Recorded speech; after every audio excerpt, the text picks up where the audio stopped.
প্রিয় দর্শক, মানুষ বাদেও জান্নাতে যাবে বেশ কয়েকটি প্রাণী, যেমন ইউনুস নবীকে গিলে ফেলা বিশাল মাছ, হজরত ইব্রাহিম নবীর ভেড়া, আসহাবে কাহাফের কুকুর, এছাড়াও সুলিমান নবীর হুদহুদ পাখি। সেই হুদহুদ পাখি কেন জান্নাতে যাবে? হুদহুদ পাখির কি কি ক্ষমতা ছিল? আর সুলেমান নবী হুদহুদ পাখিটিকে কোথায় পেয়েছিলেন? এছাড়া আরও জানব সুলেমান নবীর আংটি চুরি করে কিভাবে একটা জিন তার রূপ ধারণ করেছিলেন, আর সেই আংটির কি ক্ষমতা ছিল সেটা জানলেও অবাক হবেন। আরও জানব সুলেমান নবীর এক রহস্যময় বিবাহর ঘটনা। হলে চলুন শুরু করি আজকের ভিডিও। হজরত সুলাইমান আলাইহি ওয়াসাল্লাম ছিলেন মহান আল্লাহ তাআলার একজন রাসূল। তিনি ছিলেন হজরত দাউদ আলাইহি ওয়াসাল্লামের পুত্র।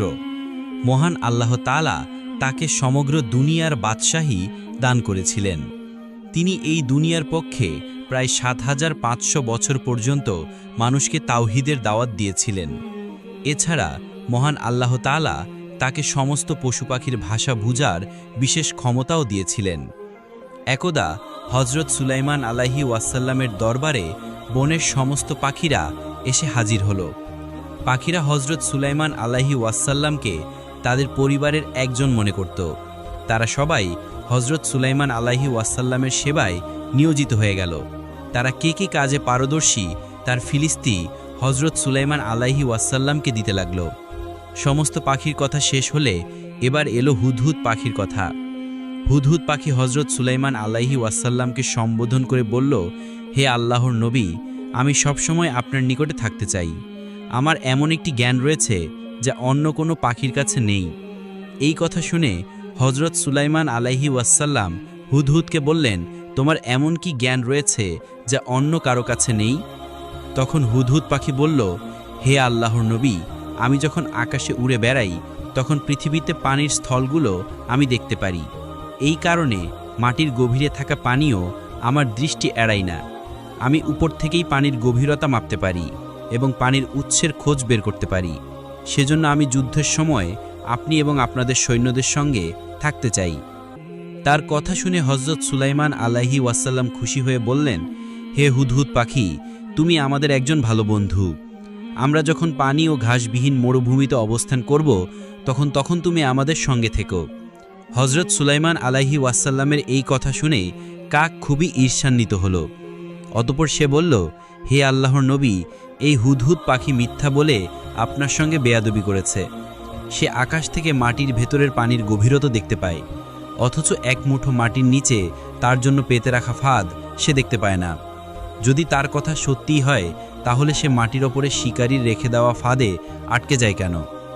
কাকের কথা শুনে হজরত সুলাইমান আলাইহি ওয়াসাল্লাম হুদহুদ পাখিকে জিজ্ঞাসা করলেন, হে হুদহুদ, কাক যা বলেছে তা কি সত্য? যদি সত্যিই হয় তাহলে তুমি আমার কাছে এমন মিথ্যা বয়ান কেন দিলে? হুদহুদ বলল, হে আল্লাহর নবী, দয়া করে শত্রুর কথায় কান দেবেন না।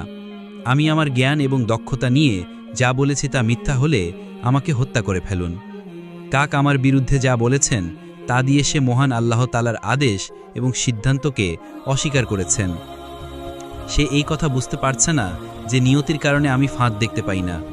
এটার সঙ্গে মাটির নিচে থাকা পানি দেখতে পাওয়া বা না পাওয়ার কোনো সম্পর্ক নেই। মহান আল্লাহ তাআলা যদি আমাকে ফাঁদ দেখার ক্ষমতা দিতেন তবে অবশ্যই আমি মাটিতে থাকা ফাঁদ দেখতে পেতাম। একদিন হজরত সুলাইমান আলাইহি ওয়াসাল্লাম তার দরবারে বসেছিলেন। তখন মালাকুল মাউত হজরত আজরাইল আলাইহি ওয়াসাল্লাম তার দরবারে এসে হাজির হলেন। হজরত সুলাইমান আলাইহি ওয়াসাল্লাম আজরাইল আলাইহি ওয়াসাল্লামকে জিজ্ঞাসা করলেন, হে ভাই মালাকুল মাউত, আপনি এখানে কেন? জবাবে মালাকুল মাউত বললেন, আমি আপনার সঙ্গে কথা বলতে এসেছি, কথা বলেই চলে যাব। তখন হজরত সুলাইমান আলাইহি ওয়াসাল্লামের দরবারে এক ব্যক্তি এসে খুবই চিন্তিত মুখে হজরত সুলাইমান আলাইহি ওয়াসাল্লামকে জিজ্ঞাসা করলেন, আপনার নিকটে এইমাত্র যে ব্যক্তি এসেছিলেন তিনি কে? জবাবে হজরত সুলাইমান আলাইহি ওয়াসাল্লাম বললেন, তিনি হলেন মালাকুল মাউত। সঙ্গে সঙ্গে দরবারের সেই ব্যক্তি বলল, যাব না। সে যখন আসলো খুব রাগান্বিত চোখে আমার দিকে তাকিয়েছিল, আবার যাবার সময়ও খুব রাগান্বিত চোখে আমাকে দেখল। আমার খুব ভয় হচ্ছে, যাব না। আমি এখনই আমার বোনের কাছে চলে যেতে চাই। হজরত সুলাইমান আলাইহি ওয়াসাল্লাম জিজ্ঞাসা করলেন, তোমার বোন এখন কোথায় রয়েছে? সেই ব্যক্তি বলল, আমার বোন রয়েছে এমন এক জায়গায় যেখানে ঘোড়ায় চড়ে 7 দিন সময় লাগে। হজরত সুলাইমান আলাইহি ওয়াসাল্লাম বললেন, সেটা তো অনেক সময়, তুমি এক কাজ করো, তুমি আমার পঙ্কিরাজ ঘোড়া নিয়ে রওনা হয়ে যাও। কিন্তু রওনা হওয়ার পরে সেই ব্যক্তি আর ফেরত আসেনি। অতপর হজরত সুলাইমান আলাইহি ওয়াসাল্লাম মালাকুল মাউতের নিকট সেই দিনের ব্যাপারে এই প্রশ্ন করলেন। মালাকুল মাউত জবাব দিলেন, মহান আল্লাহ তাআলার নির্দেশে ওই ব্যক্তির রূহ কবজ করার নির্দেশ এসেছিল, কিন্তু তার রূহ কবজ করার কথা ছিল অন্য কোনো জায়গায়। আমি যখন দুনিয়ার দিকে নজর দেই তখন দেখতে পাই ওই ব্যক্তি আপনার নিকট বসে আছে। যেহেতু আপনার প্রাসাদ থেকে সেই জায়গার দূরত্ব প্রায় 7 দিনের মতো, তাই সে আপনার পঙ্কিরাজ ঘোড়া নিয়ে রওনা হয়ে যায়, এবং যখন সে সেখানে পৌঁছে তখন আমি তার রূহ কবজ করে নেই। হজরত দাউদ আলাইহি ওয়াসাল্লাম ছিলেন মহান আল্লাহ তাআলার একজন নবী এবং রাসূল। একদা হজরত দাউদ আলাইহি ওয়াসাল্লাম তার পুত্র হজরত সুলাইমান আলাইহি ওয়াসাল্লামকে ডেকে পাঠালেন। পিতার আহ্বানে হজরত সুলাইমান আলাইহি ওয়াসাল্লাম যথাসময় পিতার সামনে এসে উপস্থিত হলেন। অতঃপর হজরত দাউদ আলাইহিসসালাম পুত্র সুলাইমান আলাইহিসসালামকে বললেন, হে আমার পুত্র, তুমি সমস্ত রাত ঘুমিয়ে কাটিয়ে দিও না, কারণ কোনো বান্দা যদি সমস্ত রাত্রি ঘুমিয়ে কাটিয়ে দেয় তবে সে কিয়ামত এবং নেক আমল থেকে অনেক দূরে সরে যায়। পবিত্র কুরআনুল কারীমেও মহান আল্লাহ তাআলা হজরত সুলাইমান আলাইহিসসালামের কথা বর্ণনা করেছেন। মহান আল্লাহ তাআলা হজরত সুলাইমান আলাইহিসসালামকে অনেক জ্ঞান এবং ক্ষমতা দান করেছিলেন। একদা হজরত হুদ আলাইহিসসালামের কাছে দুজন ব্যক্তি তাদের অভিযোগ নিয়ে হাজির হলো। তাদের মধ্যে একজন ছিল কৃষক এবং অপরজন ছিলেন ভেড়ার মালিক। কৃষক ব্যক্তি ভেড়ার মালিকের বিরুদ্ধে অভিযোগ করে হজরত দাউদ আলাইহিসসালামকে বলল, হে আল্লাহর নবী, অমুকের ভেড়া আমার ফসলের জমি খেয়ে নষ্ট করে দিয়েছে, আমি এর উপযুক্ত বিচার চাই। হজরত দাউদ আলাইহিসসালাম তার জ্ঞান অনুযায়ী বিচার করলেন এবং বললেন, এই ব্যক্তির কাছে যতগুলো ভেড়া রয়েছে তার মূল্য এই কৃষকের ফসলের মূল্যের সমান, অতএব ভেড়ার মালিক তার ক্ষতিপূরণ হিসেবে তার সমস্ত ভেড়া এই কৃষককে দিয়ে দেবে। অতঃপর বিচার শেষে যখন দুইজন ব্যক্তি হজরত দাউদ আলাইহিসসালামের দরবার থেকে ফিরে আসছিল, তখন সেখানে হজরত সুলাইমান আলাইহিসসালাম এসে হাজির হলেন এবং তিনি তাদের কাছ থেকে বিচারের বিস্তারিত বর্ণনা শুনলেন।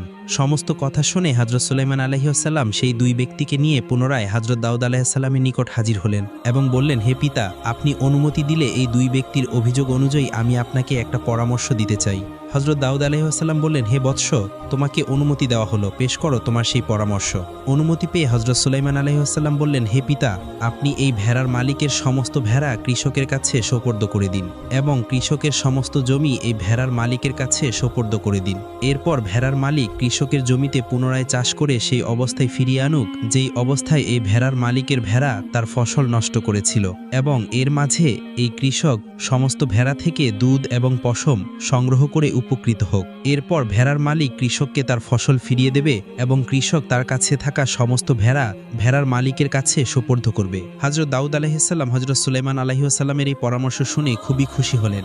অতঃপর তিনি তার পূর্বের রায় পরিবর্তন করে পুনরায় সেই দুই ব্যক্তিকে এই